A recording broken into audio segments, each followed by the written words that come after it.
So since pataas nga ng pataas ang presyo ng gasolina, netizens, magche-check tayo ngayon ng mga electric vehicles or specifically dahil nasa Bike Fest tayo, mga electric scooters. So mag-check tayo, sir. Hello sir. Ano pong name niyo, sir? Dilon Ivan Enriquez, Ecotour Philippines. Pakilala ko lang po yung Ecotour Philippines. Ecotour Philippines since 2017 dito sa Pilipinas. Isa tayo sa mga electric motorcycle na nire-registro. And then si Ecotour, okay na okay ngayon kasi ang taas ng presyo ng gasolina. Tumutulong tayo sa mga riders natin. Ito mas lalo tong bago nating variant na E120. E120. So anong special about dito? Motorsiklo Yung look na niya, talaga para din yung mga nakikita palagi natin sa daan. And then, 90 kilometers, 2.5 hours. Sa 90 kilometers na yun, sir, sa isang charge lang, 14 pesos lang ang makakonsumo sa kuryente. Tipid na tipid, tapos sir. dalawang oras. Dalawang oras lang sa i-charge. Aantayin na ma-full charge. Para ma-full charge, sir. Pwede siyang gamitin sa pampasok, pan-daily. Wala ka nang pong problemahin. Ang pwede mo siyang i-charge sa normal outlet lang. Okay. Magagamit mo kaagad siya. And then, yung locks niya, poging-pogi. Kasi mukha talaga siyang barako-barako sa daan. And then, add ko lang din, may self-regenerative charging din siya.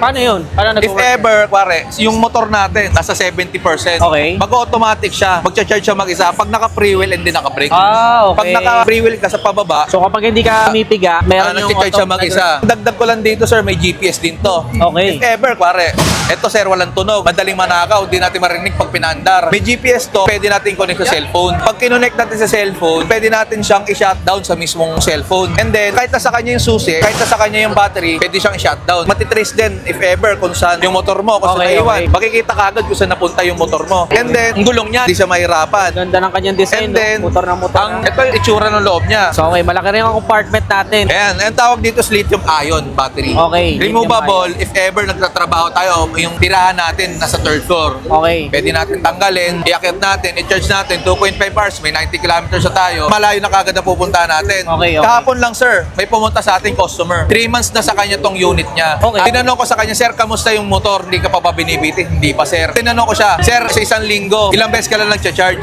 2 beses lang.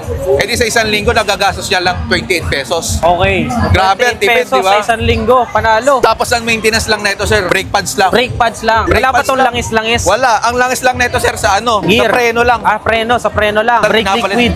Brake liquid. Kailangan bang mag-helmet kapag ito yung gamit? Yes, sir. Yes, sir. Okay, dahil nire-registro siya. Kailangan siyang helmet. Bago makapag-close tayo ng deal neto, ang una namin tinatanong, meron ka bang lisensya? Okay, kailangan din ng May lisensya. Kasi nire-registro natin to. Ang tawag talaga sa kanya is hindi na talaga tawag sa kanya e-bike. Electric motorcycle na. Electric motorcycle. Kasi bilis na talaga siya ng motorsiklo and then pwede na siyang gamitin sa mga main road. Hindi pa siya pwede sa expressway pero pwede siya sa EDSA, sa ibang mga main road. Okay. Kaya hindi ka na mahirapan na gamitin. Ayos. Pag papasok ka, mas tipid ka, tapos yung parking mo, yung mga parking natin sa ibang lugar, may free parking ng electric bike. Wala ka nang masyadong isipin. Yung ROI nito sobrang bilis. Yes, totoo.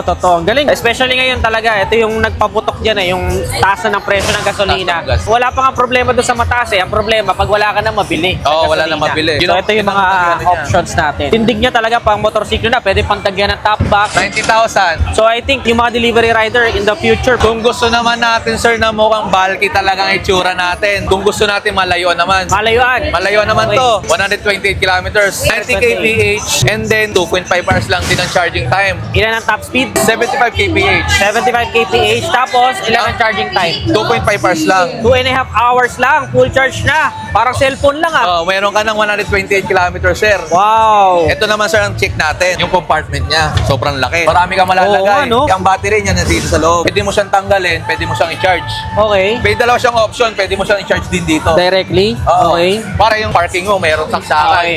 Pwede mo Pwede. siyang i-charge dito. Yan, ito lang. I-charge mo lang siya dito, nasa akin. Tapos, maghintay ka lang 2.5 hours, meron ka ng 128 kilometers. Galing, oh. 14 pesos lang din ulit yung ano mo. And then detachable siya kapag third floor bahay ko, Third pwede floor, rin. Pwede pang tanggalin. Tapos, ang itsura niya, para siyang panlalaking palalaki. Oo, no? Bulking ang Bulky itsura na nga, niya. oh. Pero futuristic pa rin. Alam mo talaga ang electric. Futuristic. Ganda, oh. Ito yung hub motor. And then, may self-regenerative charging na din siya, sir. Yun din ang maganda sa kanya. Yung kapag nag-free wheel ka, nagre-regenerate. nagre-regenerate. Sa pansin ko, dalawa yung battery dito kasi dalawa yung battery. Makikita kagad kung ilang percent. Individually, makikita mo dito. At saka speedometer niya, fully digital. Yung isa din, fully digital. Ang galing. Tapos naked, no? Na Yes, sir. handlebar. May compartment din, disuse. Kaya ganun, kasi dito, kumbaga, wala siyang step-through na footboard. Kaya malaki na yung compartment niya. Compartment. And then, may abang na din May siya abang sa na din. ano dito. Kung gusto mo, sir, maglaki ng Top top box o para bracket. Pwede na rin. hindi mahirapan. Pero ang slick no? Ako siguro, baka hindi ko to palagyan. Pero syempre, kung pang utility, palalagyan natin. Kasi ang slick sleek nung kanyang pinaka-kapitan ng angkas dito. Tsaka ang lapad ng seat, pang ano na talaga, Pang dalawang tao touring, talaga. oh. Pang mahabang biyahe, no? Pambiyahin talaga. Kung makita mo talaga siya sa daan, hindi siya parang e-bike eh. Parang motor na talagang itsura niya. 185,000. 185,000. Pero pa ako isang pumukaw sa attention ko, ito, sir, ano ba to? May Ito naman ang sidecar, tinatawag namin, limited edition. 1:1 lang sa Pilipinas. Talaga? Nakapasadya siya, nakapasadya. 175,000, 80 kilometers, 80 kph, nire-registro na din. Okay. And then, yung 175,000 na yun, kasama na tong sidecar. Oh, so for sale din to? Yes, sir. Dito for sale din display to. lang. For sale- Aba, for pwede sale ko din to. sakyan? Pwede, sir. Pwede, Oh, pwede. kaya ba ako nito? Kaya, ba? Okay. Panghatid ng bata sa school. Di ba? Oh. Magandang maganda. Gaano kabilis? 80 kph yun, sir. 80 kph, oh, hindi makakaabala. Hindi sasabihin, oh, e-bike tabi. Baka overtaken ka pa nito nung sumasidecar, bumibanking, no? Pwede ba yun? Bumabanking.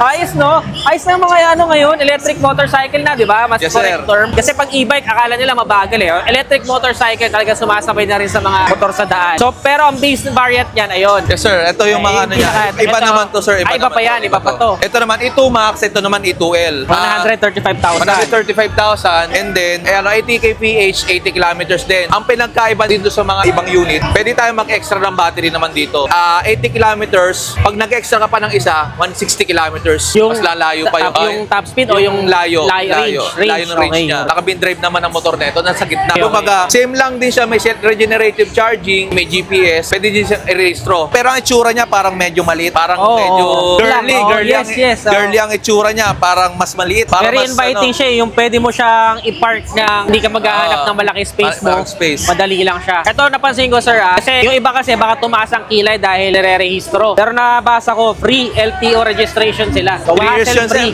3 years pa. 3 years yun, O, sir. 3 years ka na walang intindihan. Naranasan ko na yan sa motorsiklo ko. Nakalimutan ko na nga eh. Kailangan pala iparegister. Kasi napakatagal ng 3 years na yun, ha. So, wala na kayong intindihan, EDSS. After 3 years pa kayo mamomroblema ulit. Kaya yun yung isa sa mga pampalubag loob na hassle-free na, kumbaga. Mas maigi na rin na LTO registry na para pwede yun sa mga EDSA, di ba? Yes po. Yun nga lang, syempre, yung license ninyo, huwag nyo itapon, ha? Kailangan nyo pa rin yan.